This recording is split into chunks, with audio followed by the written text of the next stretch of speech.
everyone. Thank you for joining DataCon NL 2022. Welcome to the track why database modernization makes your data decisions more critical than ever. My name is Asmita, and we have Ronald and Jason as your co-hosts today. We do not have any COVID regulations as of now, but you're more than welcome to wear masks if you want. And this session is currently being streamed on Zoom, and it could be recorded and made available online in a few weeks. Today we have our guests, Anil and Inamdar from Instaclustr, and he will be talking about the track on data modernization. Anil is the VP and head of data solutions at Instaclustr by NetApp, which provides a managed platform for open source data layers and developer workflow technologies.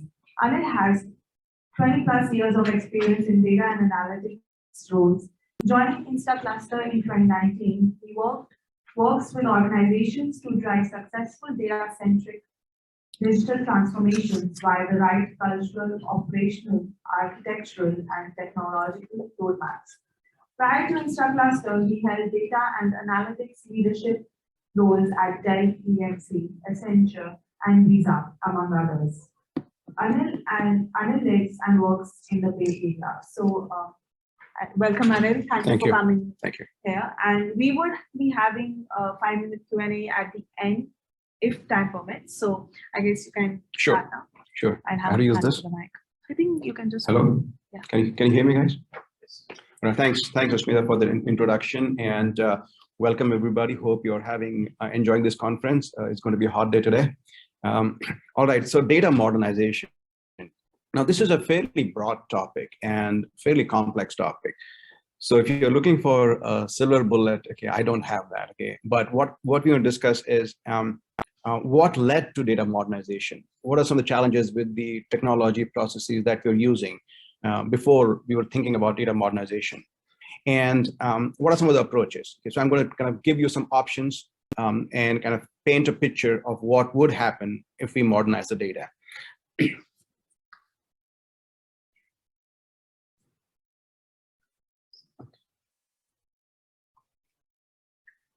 I think the slide is slightly distorted because of the whatever, but doesn't matter. I think you can probably read it.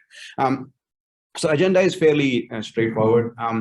We'll talk about the data journey until now. Okay, right from the beginning. Okay, how did we use data, human beings, and then what are the triggers of data modernization? What happened? Why do we want to talk about data modernization? Why do you want to think about data modernization? And then we'll talk about some data modernization approaches, some options, and maybe kind of dream and see what is life after data modernization. So I want to start with a small quiz. So software developed by community with no licensing cost. Anybody knows what that is called? Open source. Okay. All right, I think it's not working the import, but doesn't matter. It's fine. It's fine. I'll find. So non-tabular databases that store data differently than relational databases. NoSQL. Okay, I think the answer should pop up. Okay, but I think because of these file transfers, it is not working. So it doesn't matter. But you guys are correct.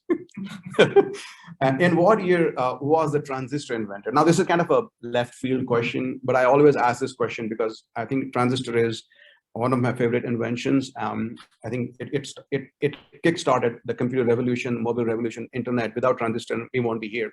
So anybody? No Googling. 1947. Okay. Which year is often referred to as the beginning of the digital age? Again, this is controversial. Okay, there are different dates. Okay, but 2002 is considered the field of study that gives computers the capability to learn without being explicitly programmed. Yeah, machine learning. Okay, yes. All right. So now again, it should doesn't matter technical difficulties. Okay, that's fine. Okay, so data journey until now.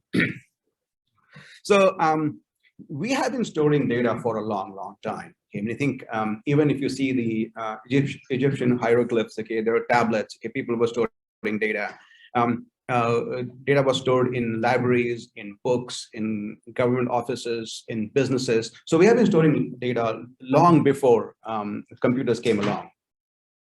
But in 1960, when computers did become like mainframe was available, and we started kind of using it for businesses. Okay, we started and education and obviously research and development for government. We started using lots of data.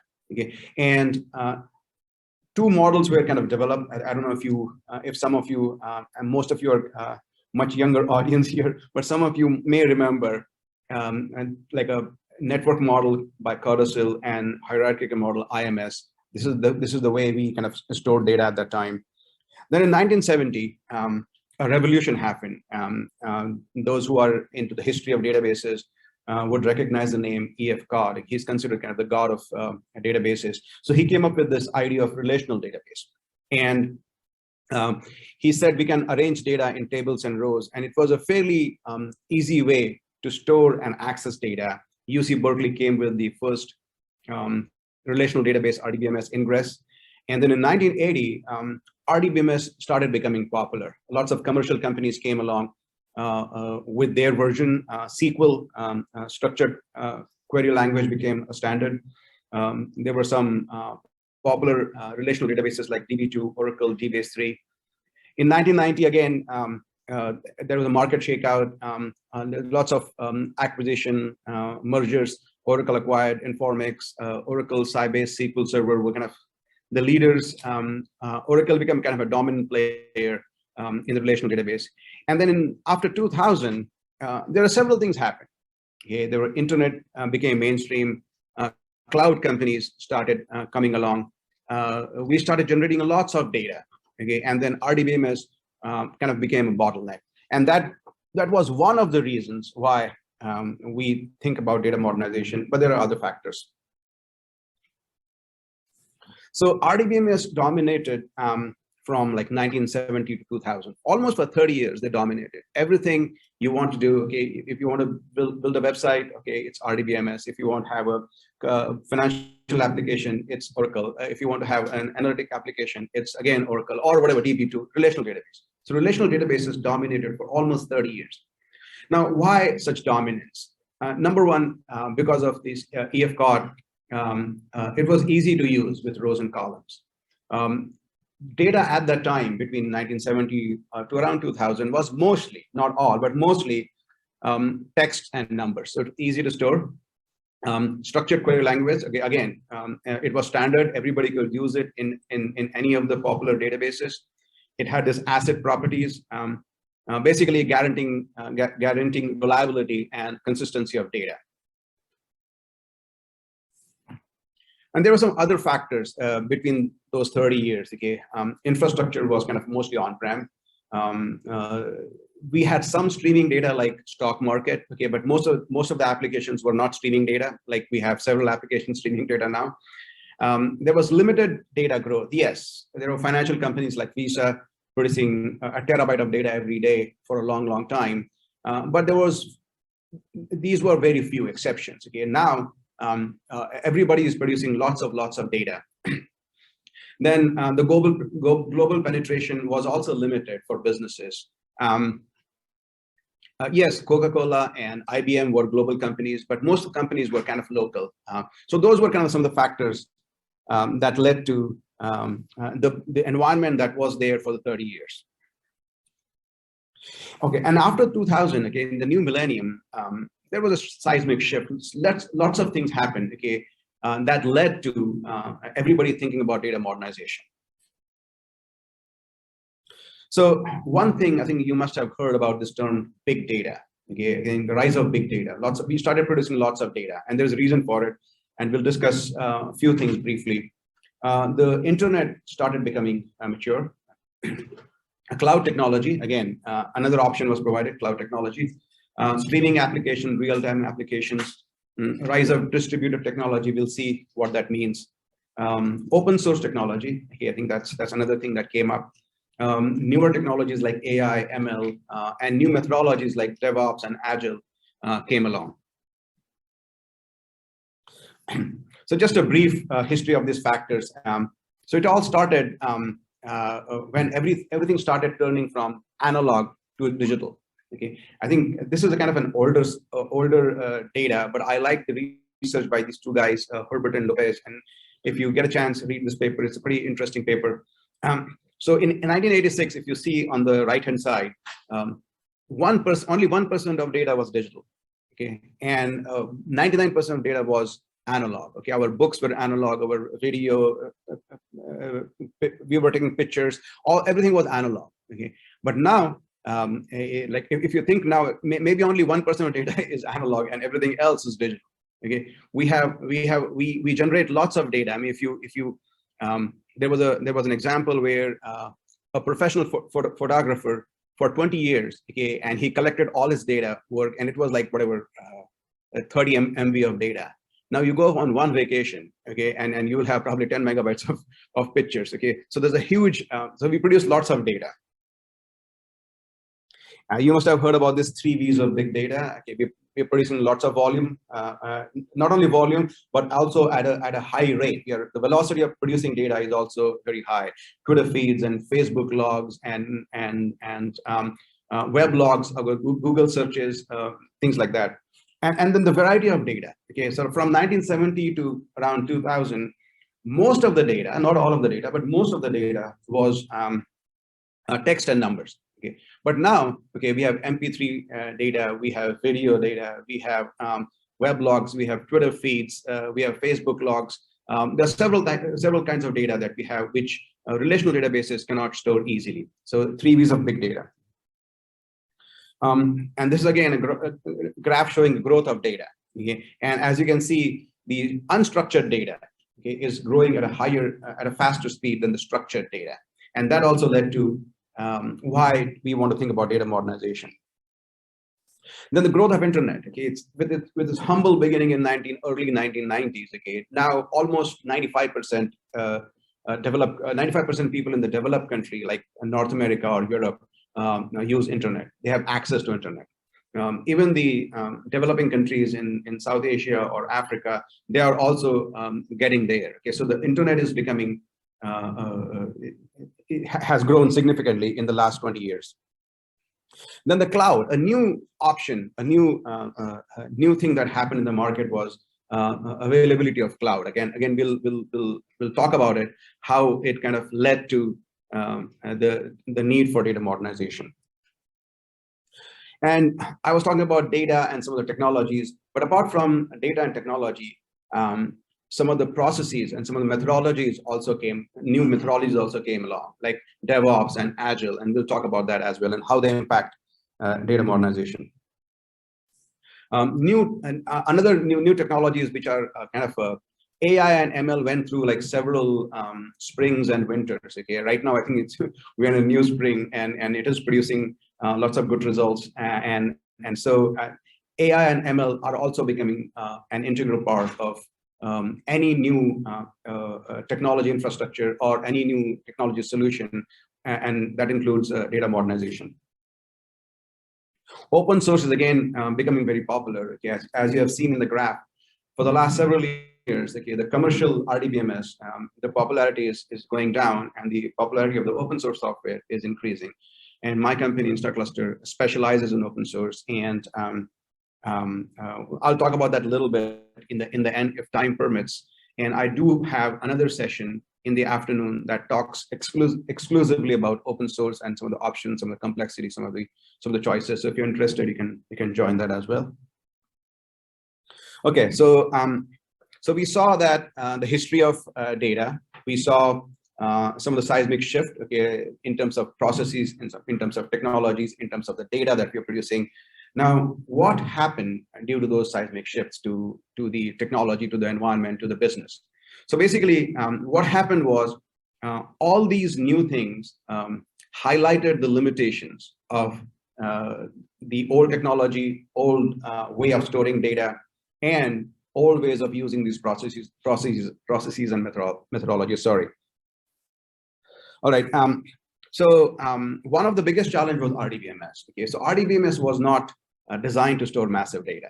Okay, I think yes, with terabytes of data and maybe sometimes exceptionally petabytes of data, was okay. But when Google started storing its web logs, okay, it realized that RDBMS is not the solution, and they came up with their solution, and it became at one point it became Hadoop.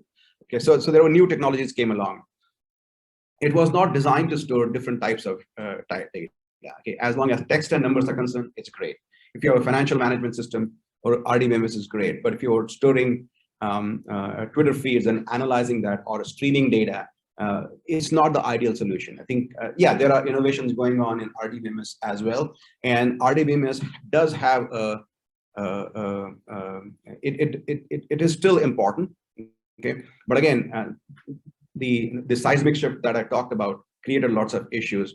Again, it is not directly suited for real-time streaming application. And with Oracle and DB2 and SQL Server, it was easy to kind of scale up. So if you have more data, buy a bigger database, bigger machine. Okay, that was the solution. Scaling out, or horizontal scaling, was not possible. It was challenging to support a global business. It was challenging to adapt to cloud because these were proprietary databases, and new types of data volumes needed new kind of a distributed solution, a NoSQL, and we'll talk about this NoSQL. Okay, I think I spoke about the RDBMS challenges already, so I'm going to skip this slide. In the legacy solution, if you have more data, as I talked about already, okay, you get a bigger box. Okay, you get bigger RDBMS and bigger box. Again, the cost goes up. The cost is only one factor. The complexity goes up. Okay, and then many times it's not possible. It's not feasible to do that. So, the impact was a rise of something called as distributed technology. Now, this is a quote from Grace Hopper. Grace was a computer pioneer in the like mid 50s. Okay, she was in the Navy, and she worked with in government, working on some of the many critical computer systems, and she kind of recognized the power of distributed computing at that time. Okay, and at that time there was no direct solution to that, but now we have that. So, but basically, distributed solution is scaling out. Basically, instead of scaling vertically, instead of buying a bigger box all the time, okay, you break that task into smaller tasks and distribute that over different infrastructure. So if your task becomes bigger, okay, you can add a machine. Okay, so instead of scaling up, you're scaling out. So that's what they do. And so NoSQL databases and other technologies, they started springing up. And again, they started using this distributed technology, and we'll talk about that. And that's a fairly critical component of modern data architecture. If you are looking to build a solution from scratch today, if you work for, say, JPMC or Visa, or whatever, some other company, any big company, and you want to start from scratch, okay, you will think about using not only RDBMS, okay, but all these NoSQL technologies as well.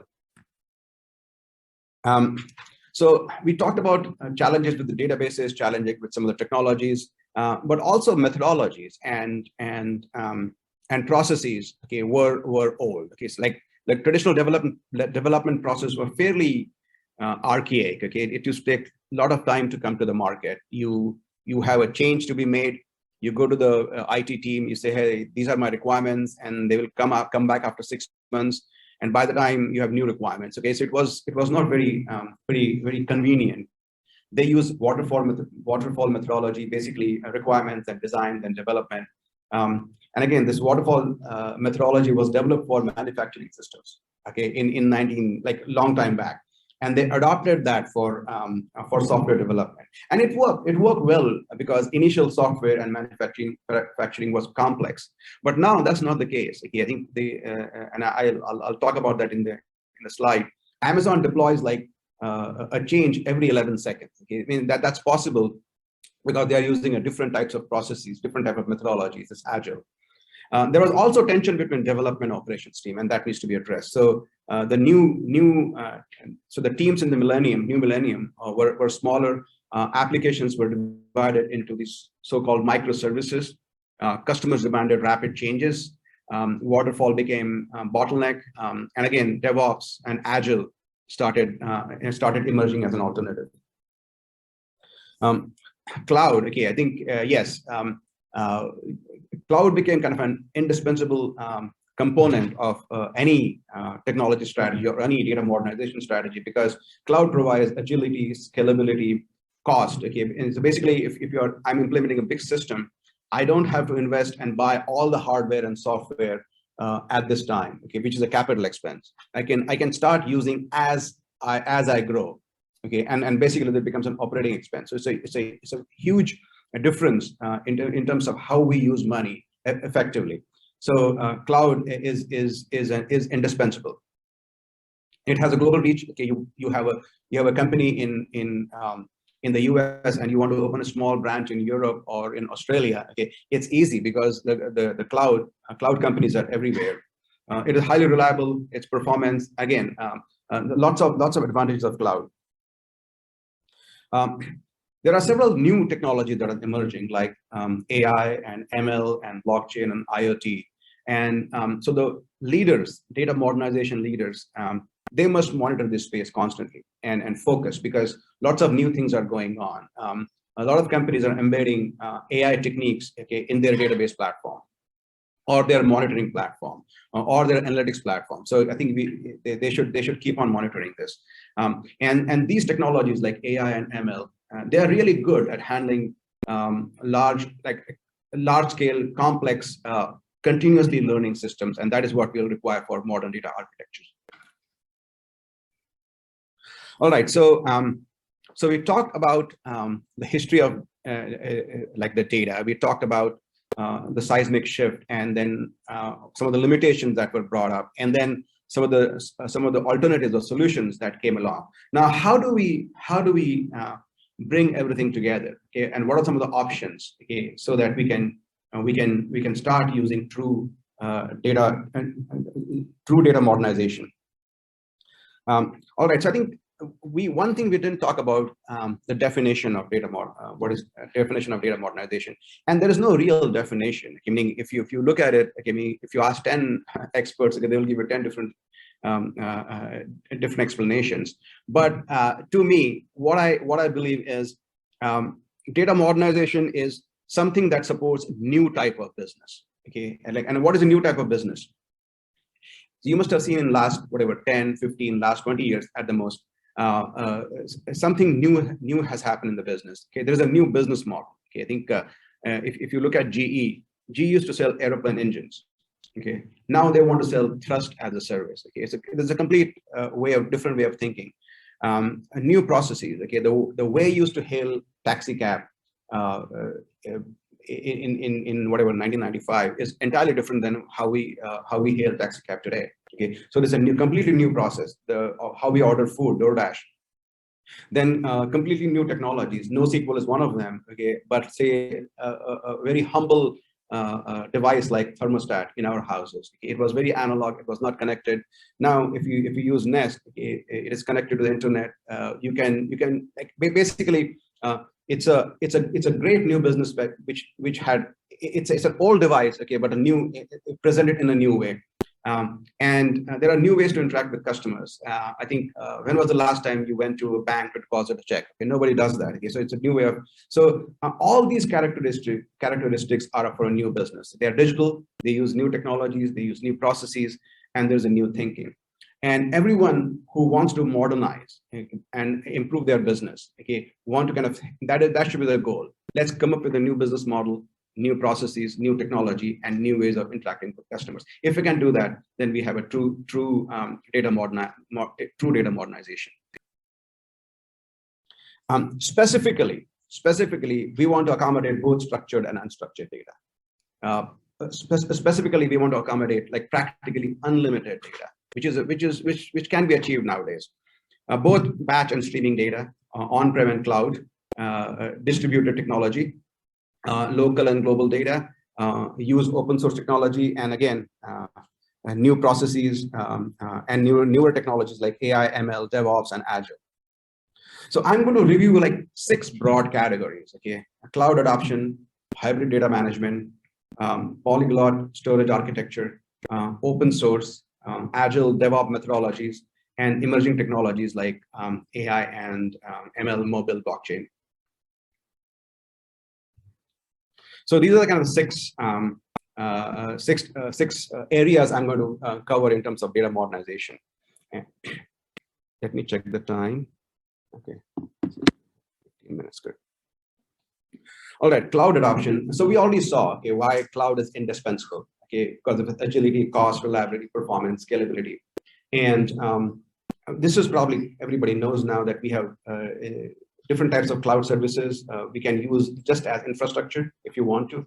You can also use platform. You can also use software, okay, like Salesforce is a completely internet hosted software. There are different types of cloud deployments now, public cloud, private cloud, hybrid cloud. We could have a separate session only on cloud and how to adopt cloud. Okay, so I'm just going to give you some options that this is available for you. And it has to be an integral part of your new data modernization strategy. Then hybrid data management, and we saw several challenges with the old data platform, old data model, RDBMS. With the new hybrid data management, your data modernization strategy or solution should address both structured and unstructured data, both on-prem and cloud, both streaming and batch, local and global. So everything. So you always have to think about both. It's not either or. NoSQL, we kind of brushed upon this, and this is one of the kind of a big component of modern data strategy. So in the old relational databases, okay, we have rows and columns. That's the way we store data. But in the new SQL environment, NoSQL environment, there are various ways of storing data. Okay, we can store data as key value pairs. Okay, for example, city, okay, is the key. Okay, and Los Angeles could be the value. Okay, or Denver could be the value. A key could be, say, California, and the value could be, sorry, key could be a state, and the value could be California or New Mexico or whatever. Then there are column family. Okay, you can store only the columnar data, and all of these are you don't have to define the schema already. Okay, you can define the schema as you go along. You can store data as graph. You can store data as document type. Have you seen like a purchase order? Okay, if you print a purchase order, and if you look at it, okay, all the components are there in one. There's a customer address, there's customer name, there are a number of items, quantity. Everything is listed in a proper manner. But when you store that data in RDBMS, okay, it goes into like 20 different tables.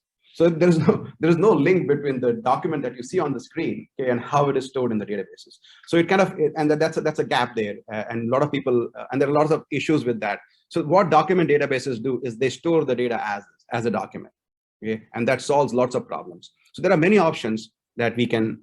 There are many options available with this NoSQL data, and I'll talk about few in my few next slides.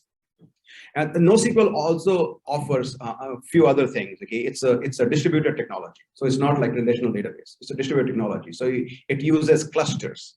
So if one node goes down, the entire database does not go down. Okay, so it has high availability. Okay, it has a fast performance, easy replication. Obviously, it handles big data, different types of data, and it is highly scalable. Okay, if you want, if you have a new load, okay, it's easy to add a node. Or if you have a less load, you can remove a node very easily. So it's very flexible as well. Now, this is a slide which kind of lists some of the open source NoSQL databases. There's a graph database like Neo4j. There are like key value databases like Edgebase. There are wide column or in-memory databases like Redis. There are document databases like MongoDB. So there's tons of options. So what happens with these tons of options? When you have lots of options, what happens? So they use a term called polyglot persistence. I changed that to polyglot storage architecture. What that means is, gone are the days when we had just one size fits all. Hey, any data solution, any data problem, RDBMS is the solution. That is no longer the case. We can use different types of NoSQL databases depending on a particular use case. Okay, so if you have a, and this is an example, if it's a user session, okay, it may be good to use key value data. If it's a financial data, okay, our good old RDBMS still holds true. If it's a POS data, maybe I can use RDBMS. It's a smaller data size, but if it's I'm ingesting at a faster speed, maybe I can look for a columnar database or a document database. Shopping cart, maybe document database might be a good idea for that. Recommendation engines, again, I probably can use graph or a columnar database. Product catalog, maybe a document. So again, the thing is, based on the use case, okay, you can use different types of databases. Now, I don't have time for this now, but if you're interested, I have a use case where I imagine an old company with older technology, and this is a scenario, and the new company, and then we transform that, okay, into a new company. How we go from an RDBMS on-prem, okay, to cloud and this polyglot architecture. If you're interested, I can share that later on. Contact me. But again, this is an idea. I'm floating around that. You don't have to use just RDBMS. You have many options, okay, and and all these NoSQL databases have inbuilt scalability. They have inbuilt reliability. They have inbuilt way of storing data in different types.